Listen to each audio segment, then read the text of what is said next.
we need to make sure that parents are working on their own lives and showing kids what a thriving adult looks like. And that can get hard when you're so involved and like your whole life is about parenting.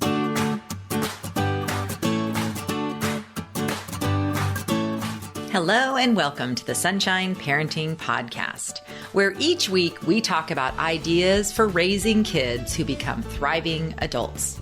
I'm your host, Audrey Monkey. I'm a summer camp director, writer, and speaker, and I've had the privilege of working with thousands of children, teenagers, young adult counselors, and parents over the past 3 decades. My husband, Steve, and I are raising 5 kids who currently range in age from 15 to 25. So my interest in raising kind, optimistic, self-reliant kids who become thriving adults is personal as well as professional. Dr. Laurie Browne has been the Director of Research for the American Camp Association since 2016. In this episode of the podcast, I interview Laurie about the 5-year Camp Impact Study being done by an external research team through the University of Utah. The study explores the lasting impacts and the ways camp experiences prepare young people for college, their careers, and their lives beyond camp. The study has 3 major components, one focused on youth, one on staff, and one that explores leadership development through CIT programs and other staff recruitment strategies. I hope you enjoy this conversation with Laurie and learn more about the incredible research that's finding that camp truly does have an amazingly positive impact on the development of young people. I'm thrilled today to have Laurie Browne on the podcast. She is the Director of Research for the American Camp Association. Welcome, Laurie. Well, hi, Audrey. So excited to be here. So I really wanted to have you on to talk about this really exciting 5-year impact study that you are just beginning on behalf of ACA. Can you talk a little bit about the study and what you're doing? Sure. Well, the study is big and we're actually almost halfway through. It's a 5-year study. We're about 2.5 years into the study. The study was funded and kind of framed out by a board task group of volunteers for our national board that said, what do we need to know about camp to really ensure that camps thrive into the 21st century and make sure that we're serving more campers and in better ways. And the big question that they determined that we have yet to answer is, what are the lasting impacts of camp? And what is the interplay between camp and school and home and future jobs? And really looking at camp in the context of youth development, understanding that kids are growing and learning everywhere they go. And we want to know camp's role in what we're calling the learning landscape. So that was really at the heart of the study. As with all ACA research, we understand that we are way too excited about camp to do our own research. So we issued a request for proposals and identified a research institution who's actually at the helm that happens to be the University of Utah, which is exciting for me because they're my neighbor. I live right around the corner. So we have a team at the University of Utah that has kind of framed out the study and is currently doing the data collection and analysis. It's a multi-layered study. I won't go into all of the details, but I think what's important to take away is that the study builds on itself. So we started with qualitative approaches, interviews, and then distilled what we learned in those interviews into a survey to quantify some of those findings. And then we're now using that kind of quantitative evidence as the basis for a longitudinal study. So we're actually tracking campers and their families over time, over multiple years and over the course of the year. So looking at camp and school, and like I said, sort of the interplay between those. Also important to note that we are collecting data from campers, I said families, but also staff and emerging leaders, counselors in training, and sort of that really interesting age group. So we're really trying to cover the whole gamut of the camp experience. Well, it is so exciting for all of us in the camp industry because those of us who are so close to it have heard so much anecdotal evidence, over our years from people who will tell us things about how camp changed their life and how it was the best part of their childhood and how they wouldn't be doing the job that they're doing today or living the life they're living if it weren't for camp. And so we hear all these things as camp professionals. But I think I can see why people who aren't within our industry would be skeptical, because I think the view or the cultural view of summer camp is kind of dismissive. It's sort of like, oh, it's this side experience, definitely not something that's necessary. So, wow, we are so excited that you are actually looking into this and finding out really what camp experiences are doing for kids and for the counselors. So it's really exciting that you're doing this work. It's exciting, and the timing is pretty cool because, we've been doing camp research for a long time. We've known for generations that camp does great things for kids. But I think the environment is far more ready for the type of outcomes that camp provides. And by outcomes, I mean the social emotional learning related outcomes. We've known for 100 years that camp promotes things like relationship skills, but only now are we seeing in the education space, in the mental health space, and college and career readiness space, the value of relationship skills. We literally have employers saying that is the number one skill that they expect for college graduates are relationship skills. And that is harder and harder to find. And so I think the environment is right for camp to really promote its value proposition, which are some of these outcomes that we're finding. And we now know that not only does camp promote these outcomes, but they stick. They last, and kids are using them to thrive in school and in early jobs and in their lives outside of camp. Oh, that's so exciting. And it's very much in line with what I've been seeing. And I did some research a few years ago for a thesis, and what ended up coming to the surface was social skills and friendship skills as one of the most important outcomes for kids at camp, which leads to that, great, more positive relationships and more friendships and all that good stuff. What I always like to tell parents is other places, school, sports, they have another focus that's their most important priority, whether it's academics or sports skills. But at camp, or at least at kind of traditional, well-run, accredited camp programs, our number one focus is on the community building, the culture building, and training our counselors to facilitate friendships and relationships among campers. And so it's really exciting to see that we are now going to have tangible data from your study or the Utah study that is going to really prove, like you said, the value that camp experiences have in the whole landscape of a child's life. Absolutely. And it all layers on top of one another, and again, I keep going back to this word, the interplay between camp and school and other spaces, that all the spaces work together to create a thriving, successful child. And now we know that camp plays a very unique and I would say critical role in that overall landscape. It is exciting, and a lot more to come on that too. Sure. Well, one of the fun things, and I know this is very early in the findings, but one of the things that you have recently kind of started looking into is many of the parents who have been in the qualitative study have mentioned the impact of their child's camp experience on them as a parent. Can you speak a little to that?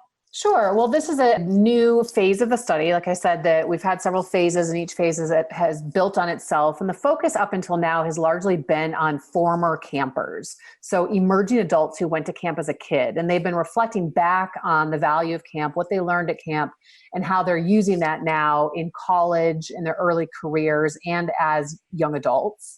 But now we've shifted into this, what I call a longitudinal portion, meaning we're tracking campers. Specifically, last year they were recruited into the study as 9 and 10-year-olds, but we recruited them with their parents and or caregivers. We want the family for a couple of reasons. One is we want, young kids have a hard time articulating the value of camp, so we want the parents there to help facilitate that dialogue, but also we're interested in the family dynamic around camp.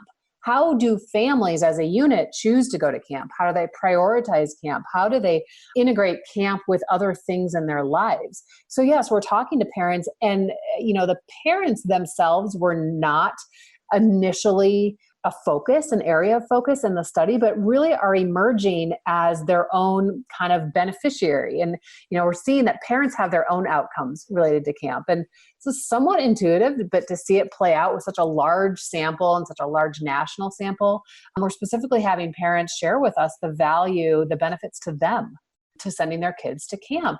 And I would say this is day camp and overnight camp. parents are recognizing that kids come home and are, in many cases, more active citizens in the family. And so it improves family processes when they send their kids to camp. But specifically in overnight camp experiences, parents are saying, I'm a better parent.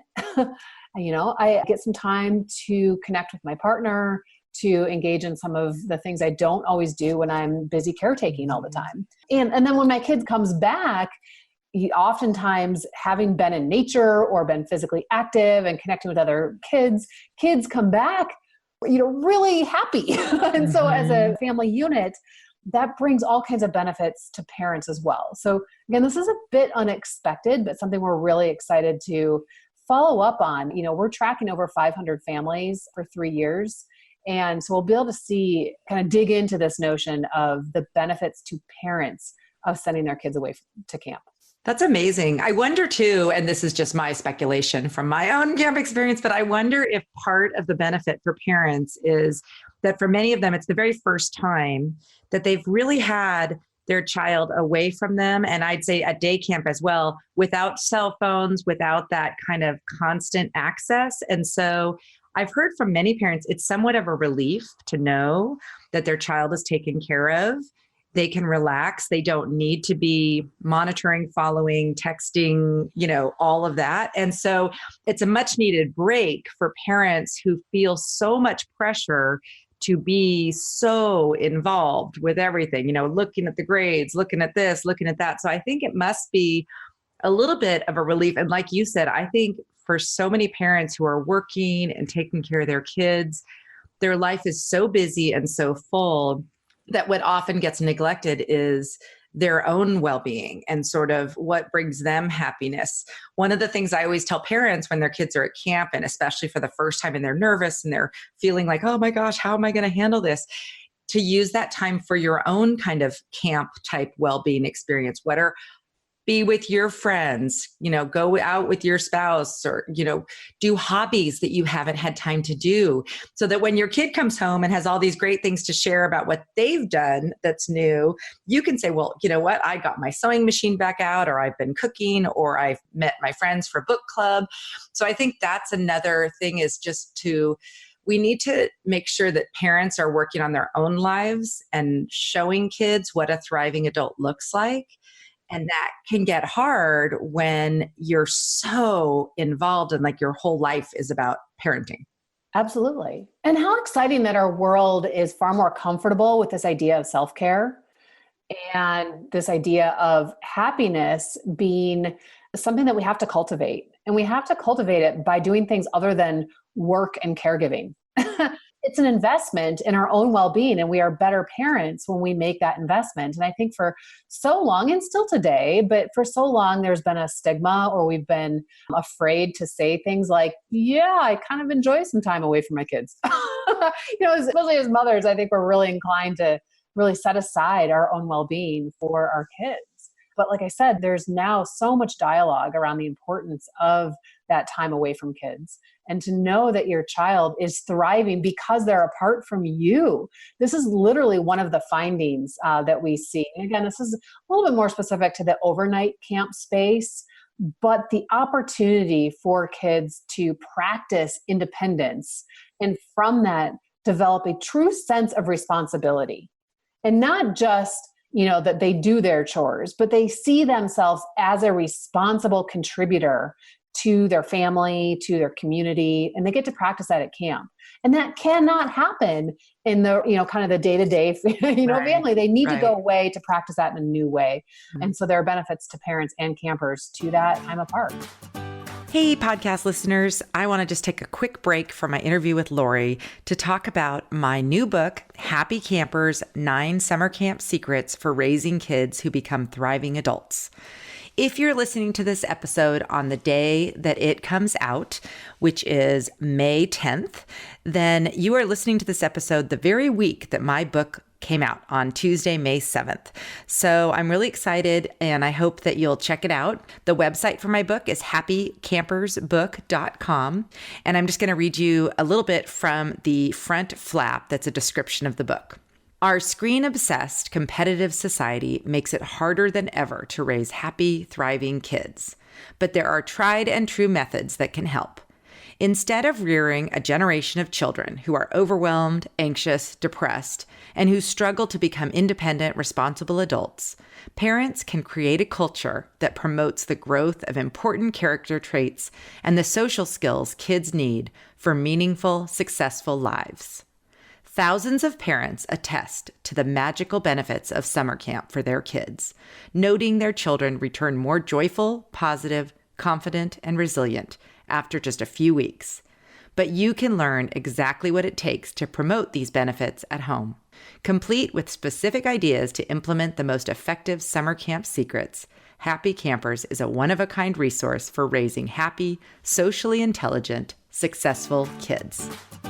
I also just I agree. And I love the whole concept of sort of like the village that's, raising kids together and that we kind of all need each other. And how I often find one of the things that I talk to people about is even if they don't send their kids to camp ever, it's really important to find other adults who can mentor your kids.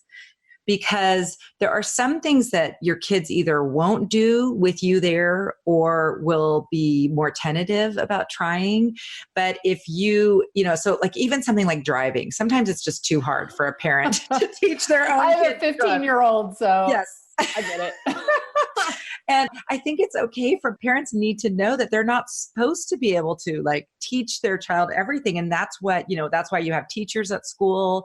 That's why you have sports coaches. That's why you have camp counselors and all these other people. And just for parents to recognize that that's how it's supposed to be. They're not supposed to be like everyone and teaching their child everything. I think that's helpful. I know for me, I've had the blessing of raising my kids at camp and sending them to lots of other camps too. And so much of who my kids are is because of these amazing role models that they've Absolutely. had that are, not me, but also all these other people, and how fun for them to get to interact with and learn from other adults. I think that's the other lesson that camp can provide to parents is that you don't have to feel like you're alone in this. Absolutely. Well, and we know that the adults at camp are often not quite adults. Yes. We use the term emerging adults. And in fact, we try not to use young adult anymore because emerging adult connotes that they are on their way. And a lot of the camp counselors are simply younger and more relatable than a lot of the adults that kids encounter in other spaces in their lives. And we now know, we've known this in other studies, but this is coming out in a big way in this impact study, that closeness in age is a really critical opportunity, not just for mentorship, but for kids to see themselves as an emerging adult and maybe even adult. Like they are role models, but they're also close enough in age where it's not so far away. Adults, they just seem, they're adults, but camp counselors, I can see myself as a camp counselor. I can see, as a kid, I can remember how much I related to my camp counselors. And that was a really powerful role. Oh my gosh, it's so true. Because, parents, as we thought of our parents are out of it. We no longer are relevant to the world. But these camp counselors. So this is a fun story. Last year we had themes at our dances, and one was like, what do you want to be when you grow up? Oh, cool.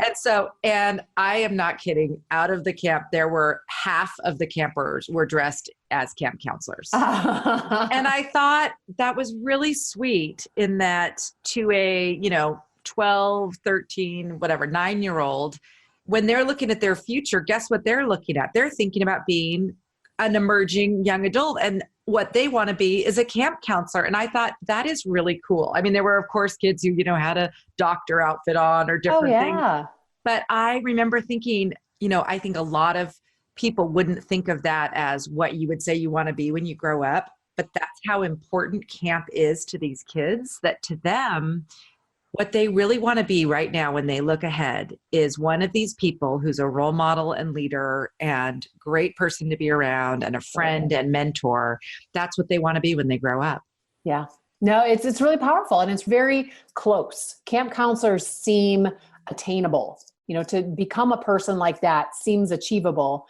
And we know that that's our calling a mechanism to the camp experience. So one of the dimensions of the study is not just looking at the outcomes and what lasts over time, but what happens at camp to promote those outcomes, because we want all of our camps to understand these mechanisms, these practices, the formula, and there's not one formula, but just these ingredients that go into an impactful camp experience. And camp staff is the overwhelmingly most dominant of those ingredients. We know this now from numerous different approaches that we're doing in the study, that our staff are the ones that are really modeling the outcomes, facilitating opportunities to learn those outcomes, and helping those outcomes to stick over time. So it's a really important dimension of camp. And it's a huge responsibility for these emerging adults who we put in this role as counselors. And, we always try to instill in them, like, you have no idea the impact that you are having, your words, your actions. They are watching everything you do and they want to be just like you. So it is very powerful. Well, I love that. I think that most camps are finding that our trainings get longer and longer. Like, now I think it used to be that I think might still only be like 5 days, but ours has expanded to 10 days now. Wow. That's terrific. Because of all the things that we need to cover with our counselors before we put them with kids and in a group. And so it really is, it's quite remarkable the impact that they have. And I think parents, when they're looking at camps, need to know that you don't need a fancy facility. You don't need fancy equipment. And in fact, if you have that, but not the amazing staff, your child won't have the great experience. It's all about the counselors, how they treat kids, how they work with kids, how focused they are on the kids as their top priority. All of that is far more important than anything else that a camp. Absolutely. Yeah. I've been presenting this at conferences around the country, and camp directors have said, you mean to tell me that in that vendor hall where we have all the fancy equipment that I'm supposed to go and buy, that this is really about my staff? I said, that is absolutely, I can say that with absolute confidence. The data have borne out for a long, long time, but especially in this study, the value of staff. And there's one other thing that we're seeing, and this is largely driven by staff. In fact, I'd say entirely driven by staff, but is a slightly different thing. And that is camp culture. A culture of caring, a culture of inclusiveness, a culture of belonging. It's sort of all the people combined. Like, we have staff and then we have campers, but you put all of that together with the traditions and the norms of the camp, and that creates a culture that in and of itself is so powerful as a mechanism for lasting learning. So, and again, that's not about fancy equipment. That's about intentional culture building. And again, that culture around care and safety and inclusiveness is really what matters. I'm guessing that you found, or are finding, something that I've found, is that kids and counselors use the words like family and a second home quite a lot when they're talking about camp. For some kids and the young adults, it's more like their first home. If they didn't really have a place, a home environment that was great or really supportive. For some of them, it's the first time they've experienced that kind of closeness of community and kind of that family feeling. But for most of them, they and their parents too refer to it as like another kind of part of their family, an extended family kind of. Yeah. Are you hearing that? Absolutely. And what a great opportunity to practice being a member of a community that's not your family. So going to get back again to this separation, especially in adolescence, as kids grow up, they have to be able to see themselves in worlds outside of their home. That's part of the critical developmental process. And if we don't structure that intentionally, they're going to find it some other way, right? They're going to find family outside of their family, however they need to find it, because that is part of their developmental process. But yes, at camp, we see that, we have ample opportunities for practicing being a member of a family or member of a community outside the home in still a very safe and supportive environment. Yes, absolutely. Well, I just love that, I've heard you now speak about the early findings a couple times, and I just love that this relationship piece keeps rising to the top. I don't know if you follow Susan Pinker's work, The Village Effect. She wrote a book and she has a TED Talk. I find myself mentioning it all the time. There's a TED Talk that she did where basically they've studied the blue zones, places where people have like really, they live the most centenarians. And they're finding that it's not about the Mediterranean diet or exercise or anything else, that what rises very much to the top is social connection and relationships. Absolutely. So basically they're said that, you can be a smoker with great relationships, and you probably have a better, like the smoking has less of a negative impact than the positive impact of social relationships. Oh, I've seen that play out in medicine. Yes. Yeah. So I am just really excited that, your work and all this research and just kind of getting this out to the world, this information, both what camps need to do to further promote these great outcomes, like you said, and to just kind of tell the world about what is happening at camp and this positive impact. And also, I think, what families and schools can learn from camp. Absolutely. Again, that comes back to that interplay, right? Recognizing that kids are making connections between camp and school and home and all these other spaces. What a great opportunity for us as parents, as educators, as camp professionals to help kind of bring visibility to those linkages, help campers identify the connections between the two. So you learned this at camp. How can you use this at school? Mm-hmm. I think, yes, absolutely. We've been doing this at camp. And this is one of the things I've been trying to promote to other camps is having kids reflect before they leave camp about what they're going to bring home with them. We've been doing it with our older kids. We have a little graduation ceremony, and we ask them, what have you learned here that you're going to use in your life? And it's really amazing to hear them articulate what they're going to take back. And I think it's good to have kids do that process because they learn these great things, but you need to take the time to figure out, okay, well, how am I going to translate this into the rest of my life, the other weeks of the year beyond camp? So, well, this is so exciting, Laurie. I definitely, as your study, I guess we're halfway in. I didn't realize that already. Yep, but I'll definitely want to have you back on after it's done. Please, that would be great. And let's then follow up, and I will continue to share with my readers and listeners some of the articles you're writing and the early findings and everything else, because I just think this is so exciting just for all of us. And thank you for the incredible work you're doing on this research. Well, thank you, Audrey. And thanks for, doing this at camp. We talk about research is exciting, but it really doesn't matter near as much as what amazing camp professionals like you are doing with campers and staff every day. And that's where the magic happens. So thank you for doing that important part.